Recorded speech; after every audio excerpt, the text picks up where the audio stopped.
Hey, I'm back for my second video today. I am doing this video. I've been, like I said in my first video, I've been watching the Black Hebrew Israelites on YouTube, and I've been learning a lot. And so I just felt like everything that I've been learning, I feel like now it's my responsibility, now that I know the truth, to get it out there.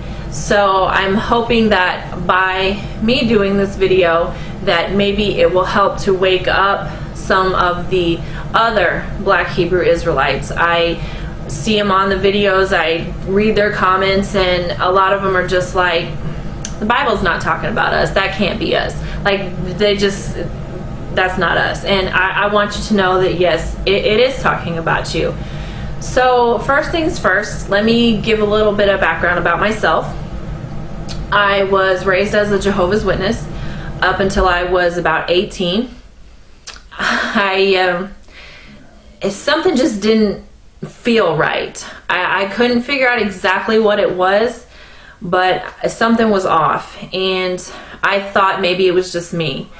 I don't know if you're familiar with the Jehovah's Witnesses, but if you are not living the guidelines that they say you should be living, you're not accepted. And so I just felt like, well, I'm just a bad person. I can't live like that. And with my basically entire family, with the exception of a couple people, all being Jehovah's Witness, I was taught this by my mother and my father, so I felt like I'm being lied to never even crossed my mind. I never thought that's what was going on. But now I realize, yeah, that is exactly what happened, and I'm also trying to get my family to realize the truth. The first thing I want to talk about is the appearance of the ancient Hebrew Israelites. I'm going to give you a few scriptures. It's not a lot, but to me, if you don't see it after reading these few scriptures, then you're probably never going to see it. The first thing, before you do this research, you need to push out of your mind everything that you've been taught, trained, religion that you've been taught, everything. Just push it all out and start with a clean slate. It took me about a year for my eyes to be opened, because even though I wasn't a Jehovah's Witness anymore, I still felt like that was the truth, and I was still defending it. And it wasn't until I pushed that out of my mind that my eyes truly got opened. The first thing I want to talk about is in Exodus chapter 4, verses 6 and 7. When God was speaking to Moses and he was going to use him to bring the children of Israel out of Egypt where they were enslaved, he was giving him some signs to let him know that, hey, I will be with you, I will help you with this. So he had told Moses in this particular chapter and verses, he said, stick your hand into your bosom. And when he pulled it out, it says that it was white as snow. Now, if you were to take somebody of my skin color and stick my hand in my bosom, pull it out, and it's still white, that's not really going to be anything miraculous. But now if you were to take a person of black skin and put their hand in their bosom, pull it out, and it's white, that would be pretty miraculous. Another example is of Miriam. In Numbers chapter 12 and verse 10, it says God turned her into a leper and she was white as snow. So if he turned her white, then she obviously had to be black to begin with. In Amos 9 and verse 7, God is speaking to the children of Israel, and he says, are you not as the Ethiopians unto me?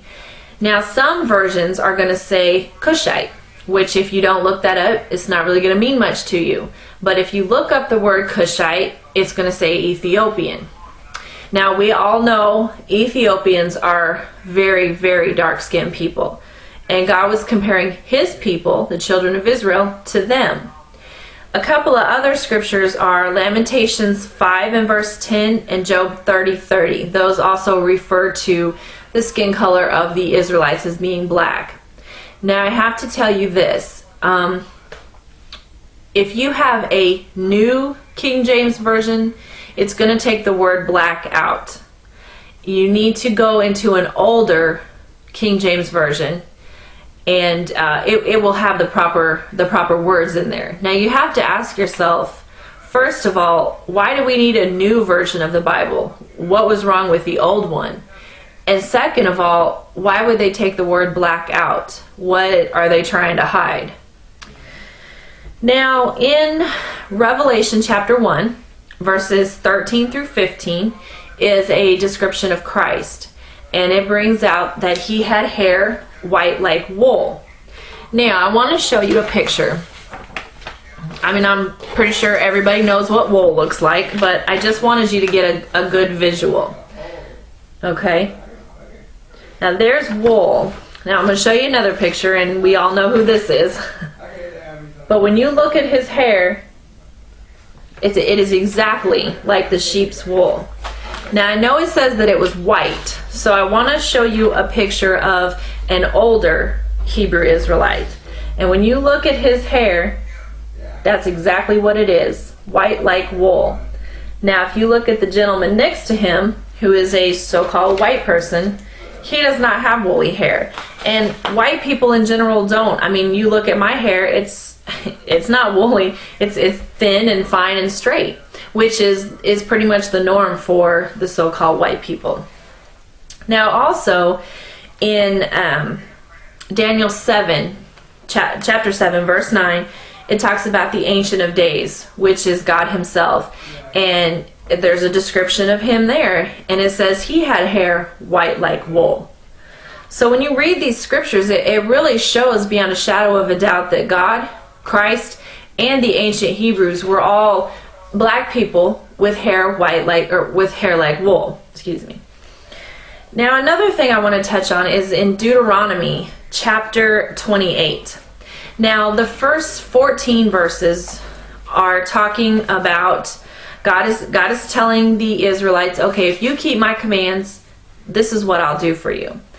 The remaining verses he's telling them, if you don't keep my commands, then this is what will happen.